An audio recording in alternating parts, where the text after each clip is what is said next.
ন্যায় প্রতিষ্ঠা করতে পারি, আমাদের অধিকার যাতে আমরা ফিরে পাই, আমাদের যা বরাদ্দ থাকে রাষ্ট্র বরাদ্দ আমার হক অনুযায়ী যাতে আমার যা অধিকার আছে, আমার সন্তানের চাকরির অধিকার, নিরাপত্তা অধিকার, আমাদের বেঁচে থাকার অধিকার, আমাদের সুশাসন প্রতিষ্ঠা, আইন প্রণয়ন, রাষ্ট্রকে নিরাপত্তা দেওয়া, এসব কিছু ভালো মানুষ না হলে তো হয় না। তো ভালো মানুষ হইতে গেলে মানুষের চরিত্র ঠিক হওয়া দরকার। মুখে এক কথা কাজে এক কথা হলে তো ভালো মানুষ হইল না। তো ভালো মানুষ বানায় হচ্ছে জামাত ইসলাম। ভালো মানুষ কেমনে বানায়? ধর্মীয় অনুশাসন পালনের মাধ্যমে।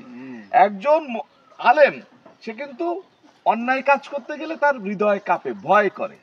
আপনাদের ধর্মে একজন অন্যায় কাজ, এই যে পূজার মধ্যে অসুরের থেকে নিজেদেরকে দূরে রাখার চেষ্টা করে, এই যে মানব ধর্ম, এটা যুগ যুগ ধরে এভাবেই এসছে।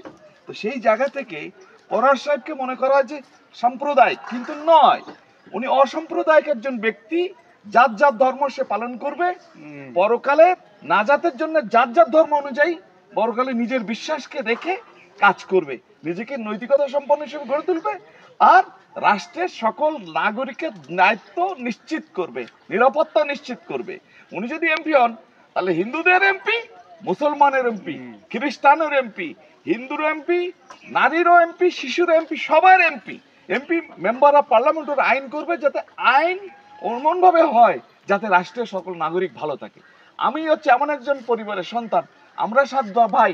কারোর সাথে কি এইখানে যারা আছে আমাদের ইসলাম আন্দোলনের মধ্যে কেউ কোনো জুলুম করেছে? এই শত্রু সম্পত্তি আইনে কোনো জামাত ইসলামের কোনো লোক কি দখল করেছে? কোনোদিন করেনি। তারা ভালো মানুষ। যখনই তারা ভোট চাইতে আসছে, যখনই তারা ক্ষমতার রাজনীতিতে আসা শুরু করেছে, তখন অন্যরা বদনাম করতেছে। ওরা ধর্ম নিয়ে ব্যবসা করে, ওরা রক কাটে, ওটা করে সেটা করে, ওরা পাকিস্তানের ধর্ম করে, ওরা আফগানিস্তান বানায় ফেলবে, ওরা গলা কাটবে, এগুলো নানান কথা বলে। এগুলো কিছুই নয়। আমার মতো মানুষ আমরা এই জন্যই আপনাদের কাছে চাচ্ছি, তাদেরকে বলবেন, তোমরা 54 বছর তো আমাদের শত্রু সম্পত্তি ফিরে দিতে পারো নাই, তোমরা 54 বছর তো আমাদের এই মন্দির ভাঙ্গা, মসজিদ ভাঙ্গা, নিরাপত্তা দিতে পারোনি, আমরা নতুন করে আবার দাঁড়িপাল্লাকে দেখতে চাই। এটা আপনার কাছে আমাদের আবেদন।